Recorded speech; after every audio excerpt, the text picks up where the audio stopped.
नमस्कार दोस्तों, आप सभी का मेरे चैनल पर स्वागत है। तो इस वीडियो में मैं आपको HDFC का एक ऐसा म्यूचुअल फंड बताऊंगा जिसमें कि अगर आप 45,000 रुपये एक बार इन्वेस्ट करते हैं तो उसके बदले में आपको 1 करोड़ से ज़्यादा का रिटर्न मिल सकता है। तो आप इस वीडियो को पूरा देखिएगा क्योंकि इस वीडियो में मैं आपको बहुत ही इम्पोर्टेंट जानकारी देने वाला हूँ। तो चलिए अब हम बात करते हैं कि HDFC का वह कौन सा म्यूचुअल फंड है जिसमें कि आपको 45,000 रुपये इन्वेस्ट करने पर 1 करोड़ से ज़्यादा का रिटर्न मिल सकता है। पर लेकिन सबसे पहले मैं आपको कैलकुलेटर में ओपन करके यह बता देता हूँ कि किस कैलकुलेशन के आधार पर मैं आपसे यह कह रहा हूँ कि आपको 45,000 के इन्वेस्टमेंट पर 1 करोड़ का रिटर्न मिल सकता है। तो आप देख सकते हैं मैंने यहाँ पर जो म्यूचुअल फंड का कैलकुलेटर है उसे ओपन कर लिया है और यहाँ पर मैंने लमसम सेलेक्ट करके रखा हुआ है। लमसम मतलब कि हम वन टाइम इन्वेस्टमेंट करेंगे। तो यहाँ पर जो टोटल इन्वेस्टमेंट अमाउंट है वो है 45,000।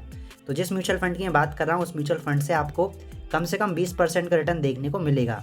यानी कि जिस म्यूचुअल फंड की मैं बात कर रहा हूँ उसमें आपको ज़्यादा रिटर्न भी देखने को मिल सकता है, पर लेकिन हम सबसे कम मानकर चलते हैं कि आपको 20% का रिटर्न तो मिलेगा ही मिलेगा।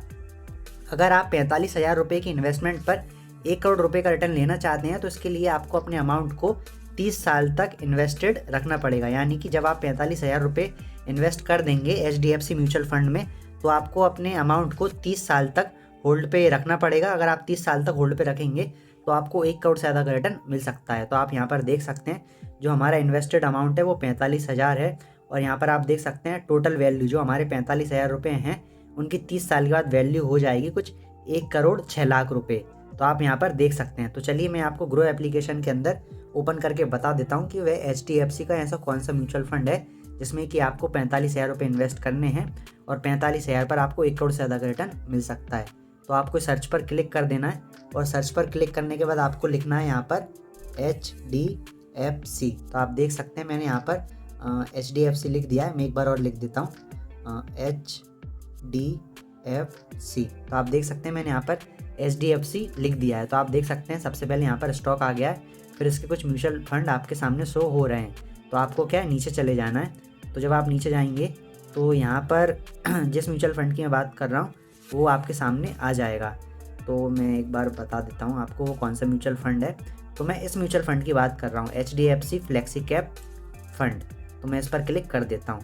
तो आप इसे ध्यान से देख सकते हैं HDFC flexi cap direct plan growth, यानी कि मैं HDFC flexi cap mutual fund की बात कर रहा हूँ। तो आप सबसे पहले इसका ग्रो वो देख लीजिए आप इस म्यूचुअल फंड ने कितना रिटर्न दिया है। तो अगर हम पिछले 6 महीने का डाटा देखें तो इसने कुछ 23% का रिटर्न दिया है। अगर हम पिछले 1 साल का डाटा देखें तो यहाँ पर इसने कुछ 41% से ज़्यादा का रिटर्न दिया है। अगर हम और पुराना देखते हैं यानी कि 3 साल का, तो 3 साल में इसने हमें 25% का रिटर्न दिया है। और अगर हम 5 साल का देखें तो यहाँ पर 22% से ज़्यादा का रिटर्न इस म्यूचुअल फंड ने दिया है। तो जैसा कि हमने कैलकुलेशन में देखा था कि अगर हमें इस म्यूचुअल फंड से 20% का रिटर्न मिलता है पर एनम तो हमें 1 करोड़ का रिटर्न मिल सकता है 45,000 रुपये इन्वेस्ट करने पर। तो सबसे पहले तो मैं आपको इस म्यूचुअल फंड की थोड़ी बेसिक जानकारी दे देता हूँ। तो आप देख सकते हैं इस म्यूचुअल फंड का जो NAV है वो यहाँ पर आप देख सकते हैं 1732 है, 1732 रुपीज़। फिर इसकी आप रेटिंग भी देख सकते हैं, इसकी रेटिंग भी काफ़ी अच्छी है, 4 स्टार इसकी रेटिंग है। और यहाँ पर आप इसका फंड साइज़ देख सकते हैं, इसका जो फंड साइज़ है वो है 47,000 करोड़ से भी ज़्यादा है। यानी कि यह म्यूचुअल फंड काफ़ी ज़्यादा पुराना है, इसीलिए इस म्यूचुअल फंड में काफ़ी ज़्यादा लोगों ने अपने पैसे को इन्वेस्ट करके रखा हुआ है। अगर आप इस म्यूचुअल फंड में SIP करना चाहते हैं तो आप 100 रुपये से इस म्यूचुअल फंड में SIP भी कर सकते हैं। तो मैं आपको इस म्यूचुअल फंड का थोड़ा बेसिक जानकारी और दे देता हूँ। जैसे कि आपको इसका नाम से ही पता चल रहा होगा HDFC flexi cap direct plan growth, यानी कि HDFC flexi cap mutual fund.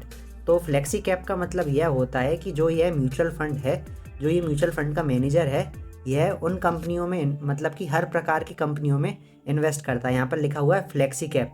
Flexi cap यानी कि यह जो म्यूचुअल फंड है ये ऐसा नहीं करता कि सिर्फ स्मॉल कैप की कंपनियों में इन्वेस्ट कर रहा है या फिर लार्ज कैप की कंपनियों में इन्वेस्ट कर रहा है।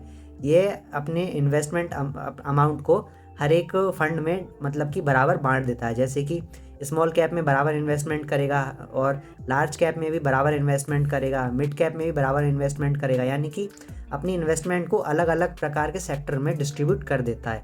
जैसे कि बहुत सारे म्यूचुअल फंड होते हैं जो कि स्मॉल कैप वाले होते हैं या फिर लार्ज कैप वाले होते हैं। वो क्या करते हैं कि वो सिर्फ एक ही मतलब कि सेक्टर में इन्वेस्ट करते हैं, जैसे कि स्मॉल कैप या फिर लार्ज कैप पर। लेकिन जो फ्लेक्सी कैप है ये हर प्रकार के सेक्टर में इन्वेस्ट करता है, जैसे कि बैंकिंग सेक्टर हो गया, इलेक्ट्रिक लाइट हो गया, या फिर मोटर्स हो गया, या फिर बैंकिंग हो गया, या फिर स्मॉल कैप, लार्ज कैप। तो हर प्रकार के सेक्टर में यह म्यूचुअल फंड का मैनेजर है वो इन्वेस्ट करता है, इसलिए यहाँ पर लिखा हुआ है फ्लेक्सी कैप।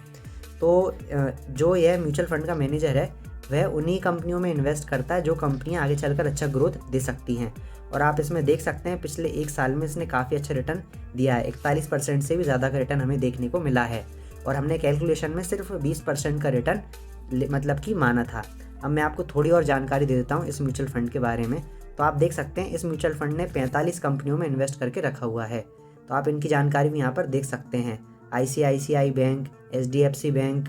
तो यहाँ पर आप देख सकते हैं हर प्रकार की कंपनियों में इस म्यूचुअल फंड के मैनेजर ने इन्वेस्ट करके रखा हुआ है, जैसे कि टेक्नोलॉजी की कंपनी हो गई, बैंकिंग सेक्टर हो गया। तो आप देख सकते हैं अलग अलग, जैसे कि ये सिम वाली कंपनी है, ये हॉस्पिटल वगैरह है। तो आप देख सकते हैं कि जो ये म्यूचुअल फंड है हर प्रकार की कंपनियों में इन्वेस्ट करता है और उन्हीं कंपनियों में इन्वेस्ट करता है अपने हमारे पैसे को, जो कंपनियां आगे फ्यूचर में अच्छा खासा ग्रोथ दे सकती हैं। अब हम बात करते हैं एक्सपेंस रेशियो, एग्जिट लोड और टैक्स वगैरह की। तो आप देख सकते हैं इस म्यूचुअल फंड का जो एक्सपेंस रेशियो है वो 0.82% है। और अगर किसी भी म्यूचुअल फंड का एक्सपेंस रेशियो 1% से कम होता है तो वो काफ़ी अच्छा माना जाता है। तो यहाँ पर आप देख सकते हैं एक्सपेंस रेशियो 0.82% है। एग्जिट लोड इसका 1% है अगर आप 1 साल के अंदर अपने अमाउंट को विड्रॉ करते हैं तो। पर लेकिन इस इस वीडियो में मैं आपको लॉन्ग टर्म के लिए इन्वेस्ट करने के लिए बोलूँगा, तो ये एग्जिट लोड आपके लिए कोई काम का नहीं है अगर आप 1 साल से ज़्यादा के लिए अपने पैसे को इन्वेस्ट करके रखते हैं तो। अब हम टैक्स के बारे में बात करते हैं। अगर आप अपने पैसे को 1 साल के अंदर विड्रॉ कर लेते हैं तो आपको अपने रिटर्न्स पर 15% का टैक्स देना पड़ेगा। अगर आप अपने अमाउंट को 1 साल के बाद विड्रॉ करते हैं तो जितना आपको रिटर्न मिला है उस पर आपको 10% का टैक्स देना पड़ेगा। पर लेकिन अगर आप 1 साल के बाद अपने अमाउंट को विड्रॉ करते हैं तो आपको 1 लाख रुपए तक के रिटर्न पर कोई भी टैक्स वगैरह नहीं देना। यानी कि मान लीजिए आपको 10 लाख रुपए का रिटर्न मिला है तो 10 लाख में से आपको 1 लाख की छूट मिल जाएगी, तो आपको 9 लाख रुपए में से जो 10% आएगा वो आपको टैक्स देना पड़ेगा। तो इस म्यूचुअल फंड में यही कुछ था जो कि मैंने आपको बताया है, सारी बेसिक जानकारी मैंने आपको बता दी है। अगर आप HDFC वाले म्यूचुअल फंड में इन्वेस्ट करना चाहते हैं तो आप HDFC के फ्लेक्सी कैप म्यूचुअल फंड में इन्वेस्ट कर सकते हैं। तो इस वीडियो में मैंने आपको सभी बेसिक जानकारी दी है, तो मुझे उम्मीद है कि आपको इस वीडियो में मैंने जो भी बताया है वह आपको अच्छे समझ में आया होगा। अगर आप म्यूचुअल फंड के बारे में और अधिक जानकारी प्राप्त करना चाहते हैं तो आपको स्क्रीन पर कुछ वीडियोस नज़र आ रही होंगी, आप उन वीडियोस पर क्लिक करके म्यूचुअल फंड के बारे में और अधिक जानकारी प्राप्त कर सकते हैं। अगर आपको इस वीडियो में कोई भी चीज़ समझ में नहीं आई हो तो आप मुझे कमेंट करके पूछ सकते हैं, मैं आपकी हेल्प करने की पूरी कोशिश करूँगा। धन्यवाद।